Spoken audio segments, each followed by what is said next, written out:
Hi, my name's Lee, and this is ETA, where I tell you about the activities that I use to teach English. Okay, so today's activity is an activity to let your students practice asking, "How old are you?"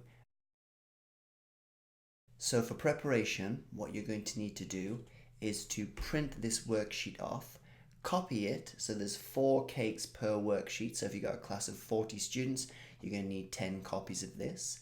You're then going to cut it into 4 pieces, making sure you leave a little bit of space near the top so the students can draw flames on the candles. And that's all the preparation you need to do. So how do we do this activity? So after you've introduced your students to the Q&A for this activity, you're going to hand out these little birthday cakes to them and tell them to draw one flame on one of the candles. Any candle is fine, just draw one flame with a red pen. Then you're going to show them how to do the activity. So you're going to demonstrate it with the teacher or a really good student. Tell them to walk around, find a partner, and then you're going to get them to do the Q&A. How old are you? The student will respond with 1 because they only have one candle flame. So they will say, "I'm 1 year old." Then the other student will ask you, "How old are you?" Of course, you're only going to have one flame, so you're going to say, "I'm 1 year old" as well. You're then going to do rock, scissors, paper. The winner gets to draw another flame, and the loser sadly stays as 1 year old. And then they find a new partner, and with that new partner they do the same thing again.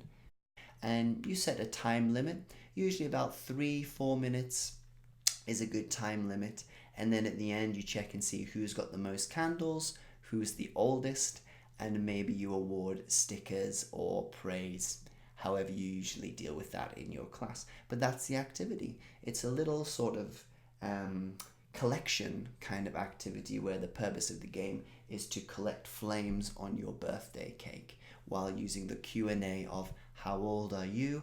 I'm X years old."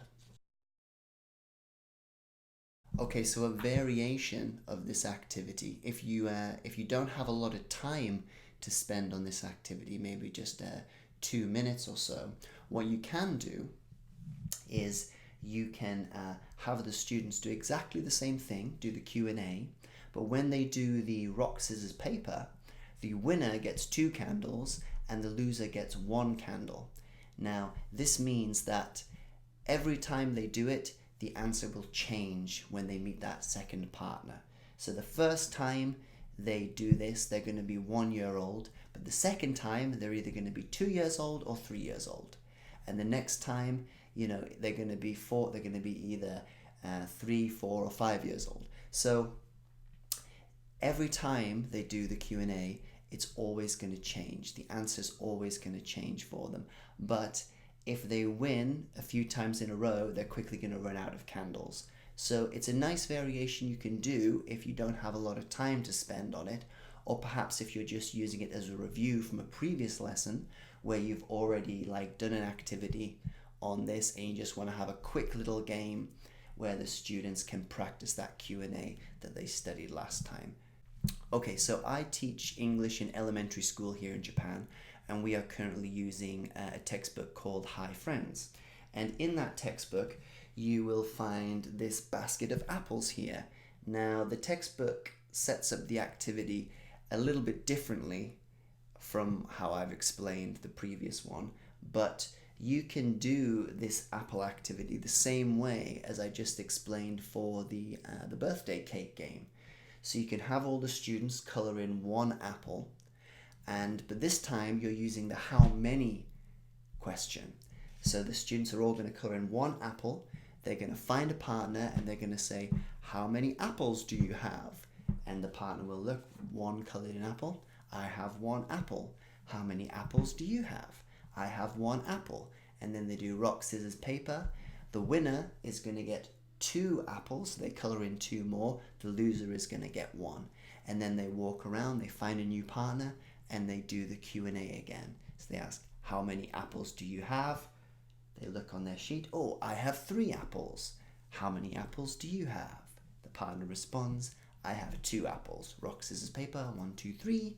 The winner gets 2 more apples, the loser gets 1. So this is another variation of how you can use this collecting game idea with a completely different grammar point. I'll put this worksheet in the ETA Google Drive as well, so links in the description below. As I said, this is in the Hi Friends textbook, which is a grade 5 textbook, but I've actually used this activity with like 3rd grade students and 4th grade students as well. It's a really fun, simple activity, so why not give it a try? Okay, that's the end of today's video. Hopefully this activity is something you can use in your English class. If you think it is, please give me a like. If you use it, please write a comment below and tell me how you got on with the activity. If you'd like to see more of these videos, you can hit the round subscribe button in the middle here. And as always, all the worksheets that I use are available for free download from the ETA Google Drive. And I will see you next time.